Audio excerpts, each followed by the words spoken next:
Okay, we're going to install a BF Xenon HID kit into a 2008 Dodge Ram. And we're going to start here in the living room actually with their anti-flicker wiring harness and show how it's all put together before we put it on the truck. This is one of the ballasts right here, but if we start up at the battery, we have a positive and a negative that'll hook up to the battery. And these modules actually come separate and plug in. That comes down to the a split in the wiring harness, one for the right headlight, one for the left. And these wiring harnesses split off here. We have an end for the ballast, and then we have an end that will go into the old headlight harness. And then we have this trigger here that will attach to the headlight itself.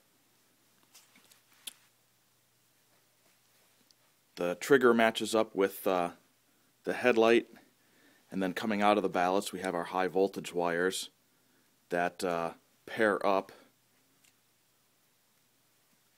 with the H13 by Xenon bulb.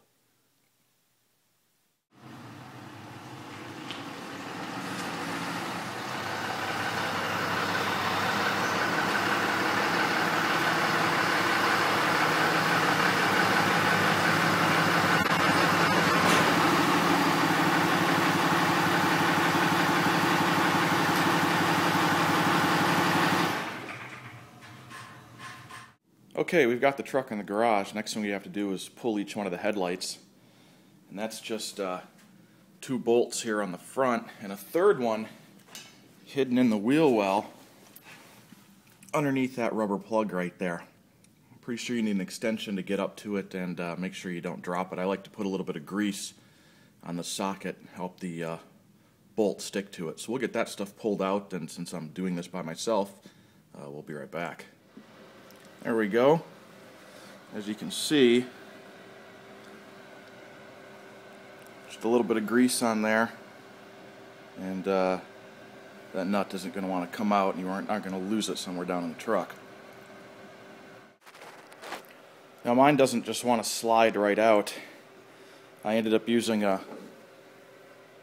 screwdriver and a rag to just get in between the headlight and the body here, just give it a little twist, because there is a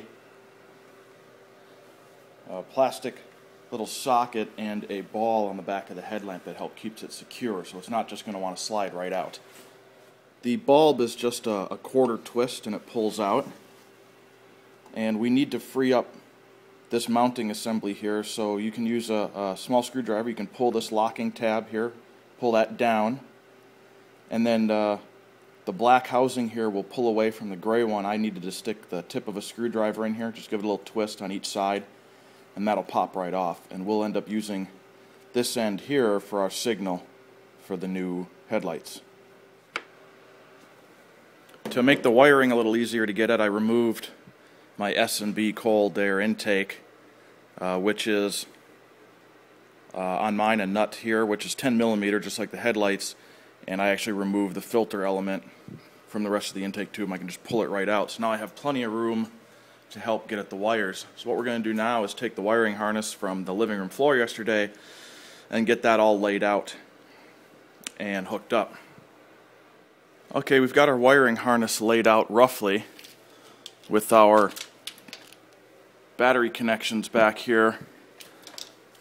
And there's a short side and a long side, so what I've chosen to do is I'm going to hook up to the passenger side battery, and I'll have a short connection here to the passenger headlamp. I'll run the wires across to the other side to hook up to the driver's side ballast and headlamp. At this point you're going to need to find some place to mount your ballasts. I'm also working behind this brush guard, which doesn't make it easy, but at least on the passenger side I've chosen to mount it right down in here on this box piece of the front end. I just need to get it secure. I've got everything rough in place right now so I can hook it up and get everything tested. At this point all you need to do is just start hooking up wires as per the directions that come with the kit, or for what you see on the thread on the Cummins forum for how to hook these up. So we'll start getting everything plugged in here and see if it works. Well, we've got them all hooked up, and it looks like they work.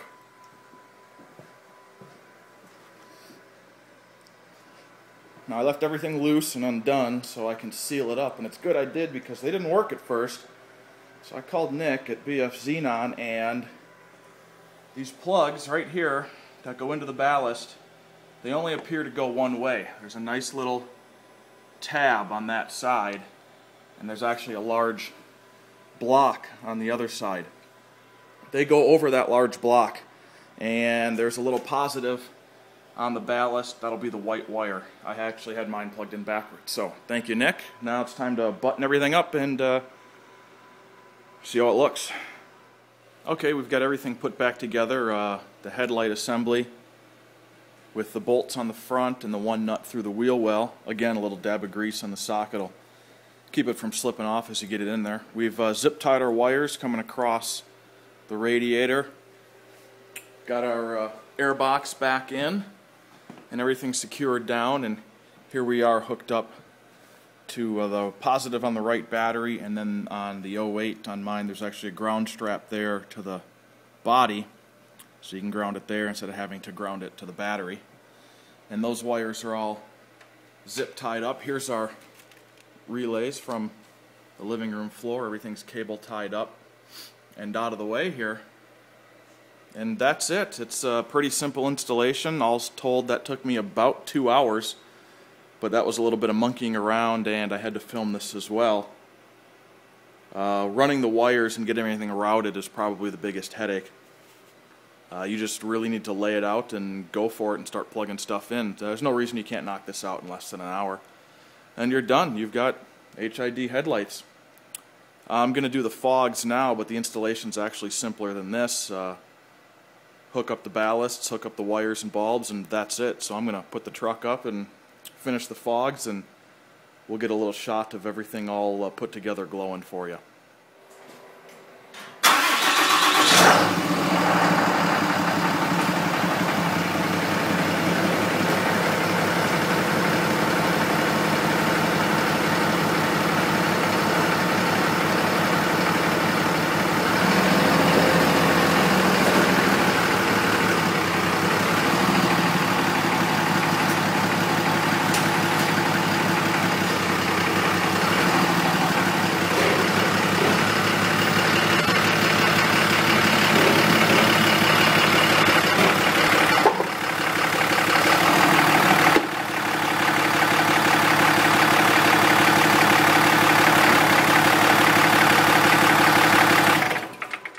I wanted to show you this on the fog lights. The stock fog lights have this L shape to the housing, so it's very easy to get a handle on it and pull it out.